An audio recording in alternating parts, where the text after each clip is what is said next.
Baruch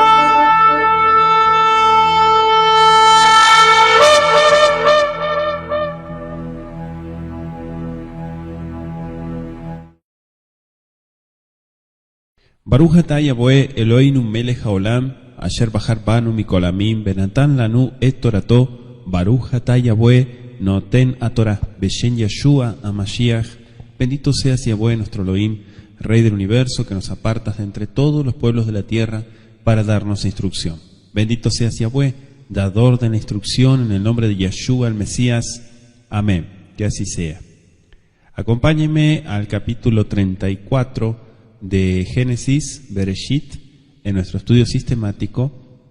Vamos a dar lectura el día de hoy, ¿sí?, a este capítulo 34, y vamos a estar desde el versículo 1. Dice: y salió Dina, la hija de Lea, a quien ésta había dado a luz a Jacob, a visitar a las hijas de la tierra. Y cuando la vio Siquem, hijo de Hamor Hebeo, príncipe de la tierra, se la llevó y se acostó con ella y la violó. Y él se prendó de Dina, hija de Jacob, y amó a la joven y le habló tiernamente. Entonces Siquem habló a su padre Hamor diciendo: consígueme a esta muchacha por mujer.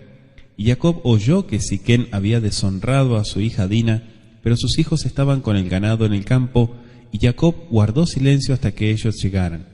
Entonces Hamor, padre de Siquem, salió donde Jacob para hablar con él, y los hijos de Jacob regresaron del campo al oírlo, y aquellos hombres se entristecieron y se irritaron en gran manera porque Siquem había cometido una infamia en Israel, acostándose con la hija de Jacob, pues tal cosa no debe hacerse. Pero Hamor habló con ellos diciendo: el alma de mi hijo Siquem anhela a vuestra hija, os ruego que se la deis por mujer. Enlazaos con nosotros en matrimonios, dadnos vuestras hijas y tomad las nuestras para vosotros, así moraréis con nosotros y la tierra estará a vuestra disposición. Habitad y comerciad y adquirid propiedades en ella. Dijo también Siquem al padre y a los hermanos de ella: si hallo gracia ante vuestros ojos, os daré lo que me digáis. Pedidme cuanta dote y presentes queráis, y os daré conforme a lo que me digáis, pero dadme a la joven por mujer. Pero los hijos de Jacob respondieron a Siquem y a su padre Hamor, y les hablaron con engaño, porque Siquem había deshonrado a su hermana Dina. Y les dijeron: no podemos hacer tal cosa, dar nuestra hermana a un hombre no circuncidado, pues para nosotros es una deshonra. Solo con esta condición os complaceremos, si os hacéis como nosotros, circuncidándose cada uno de vuestros varones. Entonces sí os daremos nuestras hijas, y tomaremos vuestras hijas para nosotros, y moraremos con nosotros y seremos un solo pueblo. Pero si no nos escucháis y no os circuncidáis, entonces tomaremos a nuestra hija y nos iremos. Y sus palabras parecieron razonables a Hamor y a Siquem, hijo de Hamor. El joven pues no tardó en hacerlo, porque estaba enamorado de la hija de Jacob, y él era el más respetado de toda la casa de su padre. Entonces Hamor y su hijo Siquem vinieron a la puerta de la ciudad y hablaron a los hombres de la ciudad diciendo: estos hombres están en paz con nosotros, dejadles, pues, morar en la tierra y comerciar en ella, porque, ved, la tierra es bastante amplia para ellos. Tomemos para nosotros a sus hijas por mujeres y démosles nuestras hijas. Mas solo con esta condición consentirán ellos en morar con nosotros, para que seamos un solo pueblo, que se circuncide todo varón entre nosotros, como ellos están circuncidados. ¿No serán nuestros su ganado y sus propiedades y todos sus animales? Consintamos solo en esto y morarán con nosotros. Y escucharon a Hamor y a su hijo Siquem todos los que salían por la puerta de la ciudad, y fue circuncidado todo varón, todos los que salían por la puerta de la ciudad. Pero sucedió que al tercer día, cuando estaban con más dolor, dos hijos de Jacob, Shimeón y Leví, hermanos de Dina, tomaron cada uno su espada y entraron en la ciudad, que estaba desprevenida, y mataron a todo varón. Y mataron a Hamor y a su hijo Siquem a filo de espada, y tomaron a Dina de la casa de Siquem y salieron. Después los hijos de Jacob vinieron sobre los muertos y saquearon la ciudad, porque ellos habían deshonrado a su hermana. Y se llevaron sus ovejas, sus vacas y sus asnos, y lo que había en la ciudad y lo que había en el campo. Y se llevaron cautivos a todos sus pequeños y a sus mujeres, y saquearon todos sus bienes y todo lo que había en las casas. Entonces Jacob dijo a Simeón y a Leví: me habéis traído dificultades, haciéndome odioso entre los habitantes del país, entre los cananeos y los fereceos, y como mis hombres son pocos, ellos se juntarán contra mí y me atacarán, y seré destruido yo y mi casa. Pero ellos dijeron: ¿había de tratar él a nuestra hermana como a una ramera? Palabra del Eterno, capítulo 34 de Génesis, vamos a estudiar el día de hoy. Es interesante ver los puntos que desarrolla nuestro capítulo 34. Primero, hablando desde el acto de deshonra de Dina por Shechem o Siquem, como lo traducen. Y claro, él desea casarse con ella, pero los hijos de Jacob proponen como condición la circuncisión del pueblo de Shechem. Hamor y Shechem los persuaden para que acepten y tratan de convencer a todo varón hasta que finalmente se circuncidan. Los hijos de Jacob les dan la muerte valiéndose de la ventaja ofrecida por la circuncisión y saquean su ciudad. Pero Jacob reprueba a Simeón y a Leví en nuestro capítulo 34.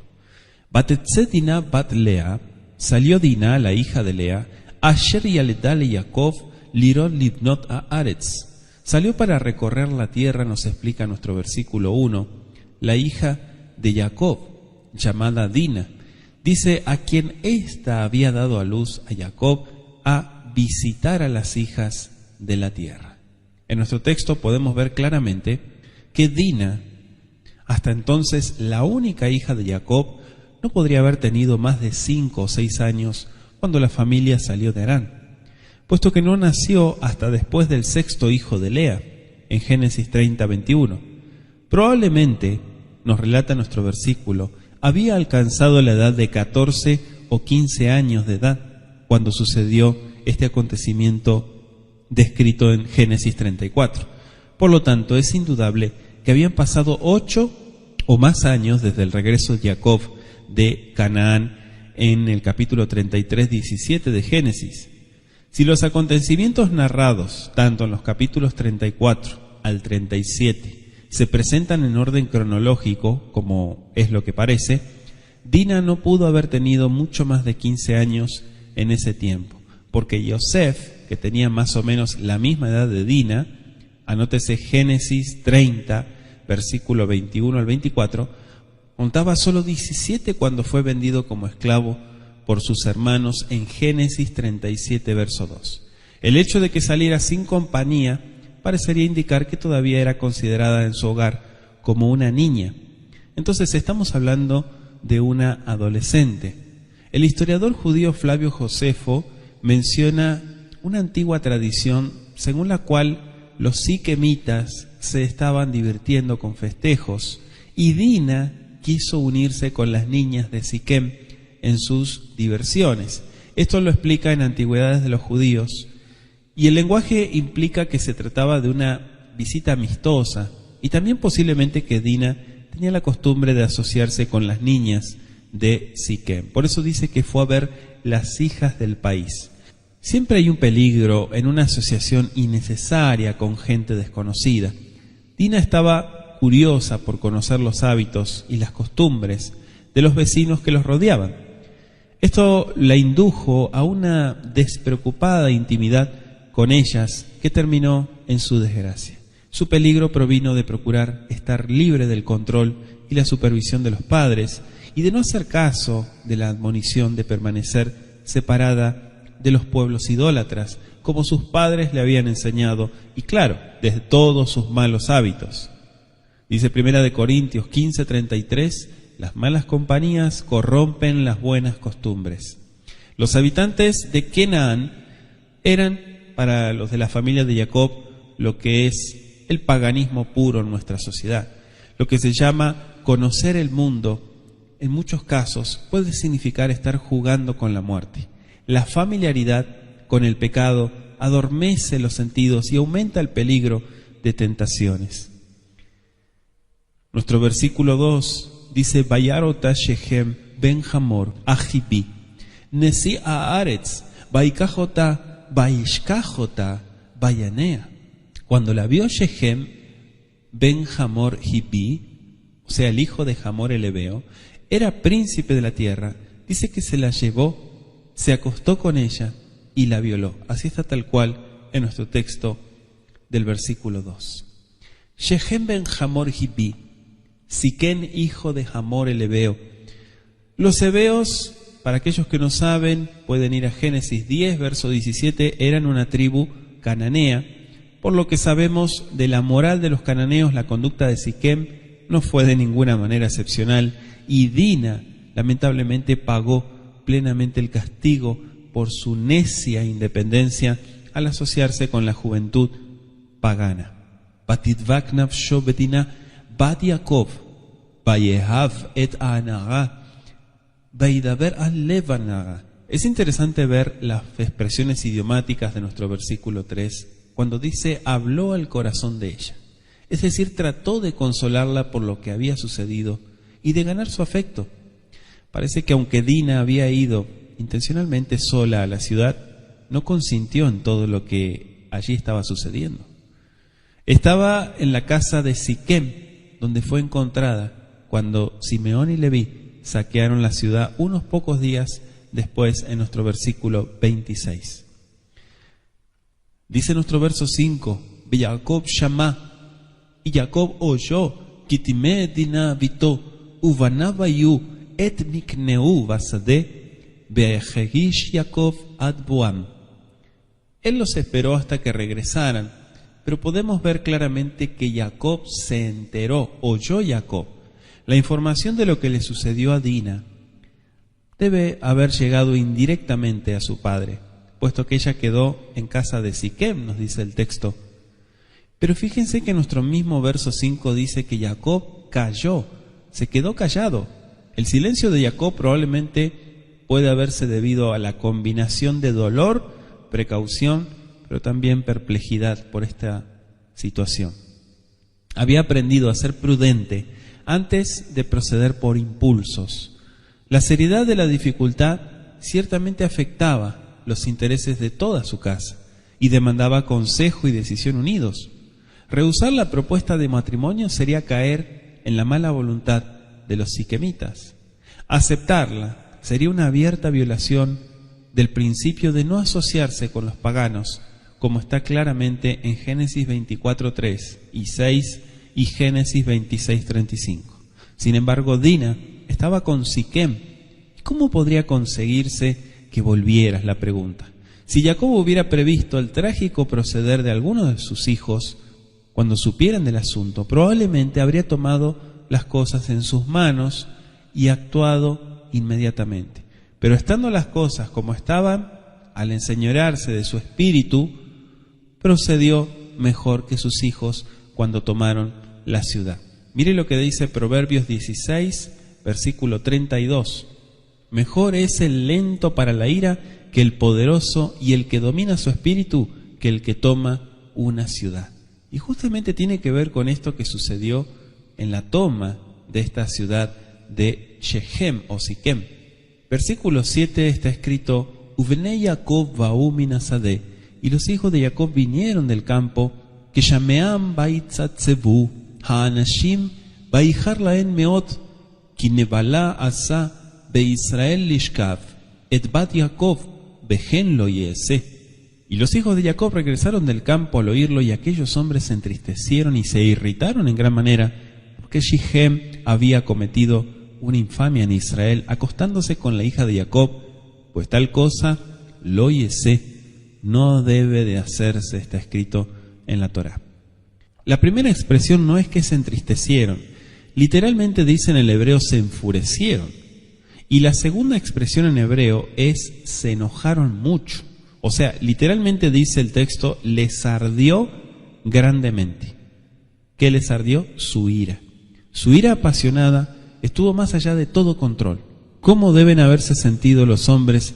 Se pueden entender a través de los árabes modernos, quienes sienten más la deshonra por la seducción de una hermana que por la infidelidad de una esposa. Un hombre, razonan ellos, puede divorciarse de su esposa y ella ya no le pertenece más. Pero una hermana o una hija siempre permanecen como hermana o como hija. Era por lo tanto propio que estuvieran apenados y tan solo natural que estuvieran airados. Estaba en juego su honor junto con el de su hermana. Sin embargo, no estaban tan preocupados por el pecado cometido contra el Creador como por la vergüenza que había caído sobre su familia. Fue en su reacción ante este asunto donde estuvo el origen de su gran error. Le dejo de tarea Génesis 49, versículo 7. Y fíjese que el texto dice hizo vileza. Hacer vileza se convirtió en una frase estereotipada para los crímenes que implicaban el honor, especialmente para los pecados de la carne. Anótese de tarea Deuteronomio 22, 21, Jueces 20, 10 y 2 de Samuel 13, versículo 2. Como también para muchos otros, como lo dice Josué 7, 15. Pero dice hizo vileza en Israel. El nombre de Israel se aplica aquí por primera vez a Bet Jacob, a la casa de Jacob. Más tarde se convirtió en la designación usual para la nación. Algunos comentaristas, señalando que los hijos de Jacob no fueron llamados ni Israel ni israelitas hasta mucho tiempo después, piensan que en la frase de Israel, o sea, en Israel, debiera traducirse contra Israel. Esto es posible gramaticalmente e implicaría que el asunto fue un crimen contra Jacob, que se había convertido en Israel, o sea, es decir, un príncipe de Elohim. Pero nuestro verso 8 dice, Vaidaber Hamor, Hamor habló. Hamor, el padre de Shechem, había venido a pedirle la hija a Jacob en nuestro verso 6. Pero como los hijos de Jacob llegaron a casa al mismo tiempo, dice el verso 7, también les habló a ellos. El padre y los hermanos de esta muchacha eran considerados sus guardianes legales. Anótese Génesis 24, verso 50. Y fíjese el verbo, nuestro verso 9, que dice Beit Hatenu Otanu, o sea, emparentad con nosotros. Hagámonos parientes. La ausencia de cualquier disculpa por parte de Shechem por haber seducido a Dina no es una indicación del consentimiento de ella, sino más bien de las bajas normas morales de este príncipe cananeo. No veía en una conducta tal ninguna falta particular, y menos todavía siendo que su hijo estaba dispuesto a casarse con esta niña que había seducido. Habiten con nosotros, dice nuestro verso 10, Beitanu teshebu ve'aretz. Hamor propuso un sistema de unión mediante casamientos entre la familia de Jacob y los siquemitas. Estaba dispuesto también a hacer concesiones en cuanto al arriendo de tierras, de modo que los recién llegados pudieran vivir, trasladarse y comerciar libremente en esa región. Varias propuestas amistosas fueron hechas, tanto por el padre como diplomático, en favor de la unión mediante casamientos entre las familias en general, como por el hijo como amante para que pudiera quedarse con esta niña. En su mentalidad pagana no cabía un sistema de exclusividad a este respecto. Con el espíritu de incredulidad del mundo, procuraron derribar lo que consideraban una actitud estrecha. Las ventajas que ellos ofrecían habrían atraído a los hijos de Israel. Con demasiada frecuencia, estas perspectivas seducen al pueblo de Elohim, haciendo que abandone todo camino del Creador. Dice nuestro verso 13, pero los hijos de Jacob respondieron a Siquén y a su padre Hamor y les hablaron con engaño porque Siquén había deshonrado a su hermana Dina. Aunque eran atrayentes estas ofertas del príncipe de Siquem, fueron declinadas por los hijos de Jacob, que ahora tomaron la iniciativa para discutir el propuesto casamiento de su hermana. Aceptar las propuestas habría sido violar los principios sagrados de familia y de pueblo y sacrificar las promesas de Elohim por ganancias deshonestas. Fíjese la condición de nuestro verso 15. Achvezot neot lahem imtiyu, fíjese el condicional, imtiyu hamonu leimon lahem kol zahar, que se circunciden de ustedes todos los varones. Dice kol zahar, no dice algunos, todos. Esta es la condición. El rechazo de la propuesta de Hamor era ciertamente correcto, pero su proceder fue indudablemente equivocado. Al planear el asesinato bajo la capa protectora de un precepto de la Torá, Bené Jacob, los hijos de Jacob, se hicieron culpables de crueldad, pero también de hipocresía. Su hipocresía consistió en aceptar aparentemente las propuestas de Hamor, aparentemente, cuando no tenían intención de hacerlo, con la condición de que los siquemitas aceptaran este sello del pacto del Creador. Bien sabían que si los siquemitas aceptaban la circuncisión, sería una mera forma de su parte. Finalmente su propuesta fue concebida con un espíritu de mucha venganza.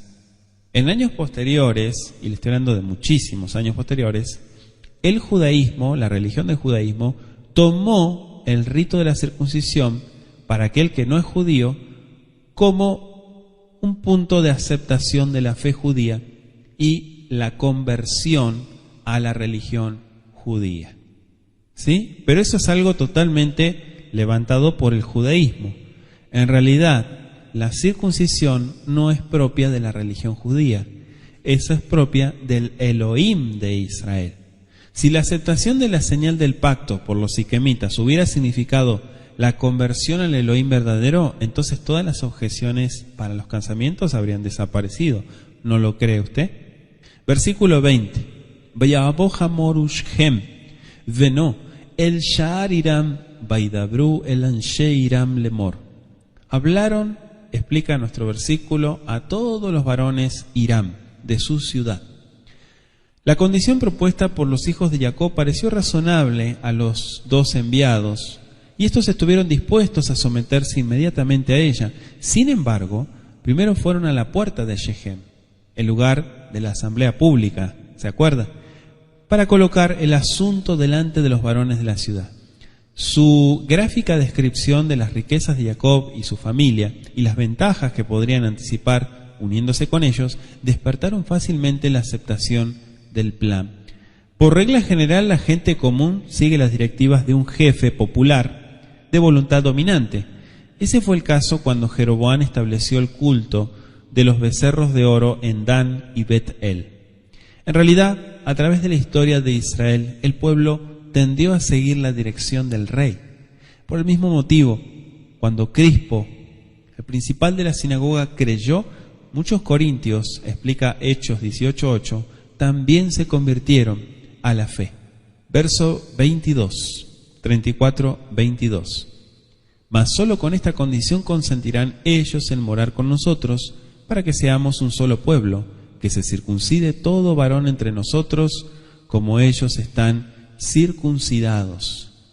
Con esta condición consentirán estos hombres. Hamor hizo resaltar aquellas consideraciones que en realidad eran secundarias, al paso que el punto principal, la circuncisión, fue mencionado incidentalmente como una condición trivial ante la cual no podría haber una objeción razonable. La perspectiva de ganancias materiales siempre es un medio efectivo para tratar con los hombres de mente secular. Cualquier medio que pudiera eventualmente producir ganancias materiales les resulta deseables. Anótese Isaías 56:11. Los hombres de Shechem creyeron que iban a hacer ver un buen negocio y estuvieron dispuestos a ganar mucho a cambio de algo de ningún valor o importancia. Y fíjese que nuestro verso 25 menciona el tercer día. Por regla general, la inflamación, la fiebre aparecen al tercer día. Al quedar así desválidos los siquemitas, dos de los hermanos mayores de Dina pusieron en práctica su sangrienta obra de venganza. Y esta cruel matanza demuestra cómo un pecado lleva a otro. A modo como las llamas de fuego se propagan en la espesura de un bosque, dice Isaías 9:18, el libertinaje llevó a la seducción y la seducción a la venganza, pero también al asesinato. Anótese Santiago 1:15. La desgracia que había caído sobre una familia convirtió en viudas y en huérfanos a las mujeres y niños de una ciudad entera, podríamos decir.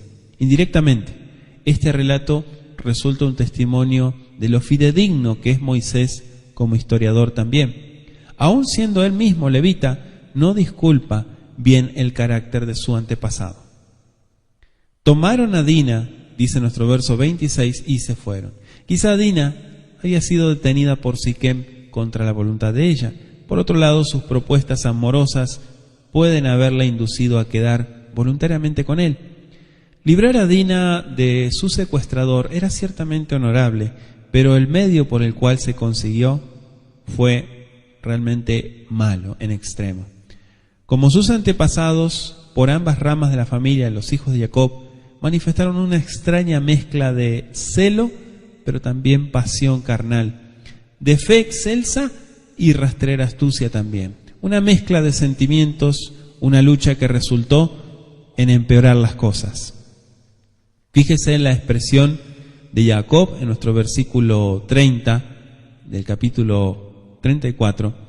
Vayomer Jacob el Shimon bel Levi, Ahartemoti le Abisheni, Vayoshev Aaretz, Vakenaani, Uvaperisi, Vanimete Mispar, Veneesfu alai, Veikuni, Benishmati ani uveti. Me habéis turbado, es una de las traducciones.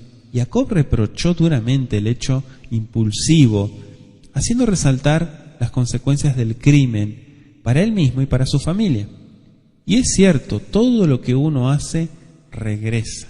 Es como un boomerang. El énfasis en este aspecto del asunto fue calculado para impresionar a sus hijos con los resultados prácticos de su acción impulsiva.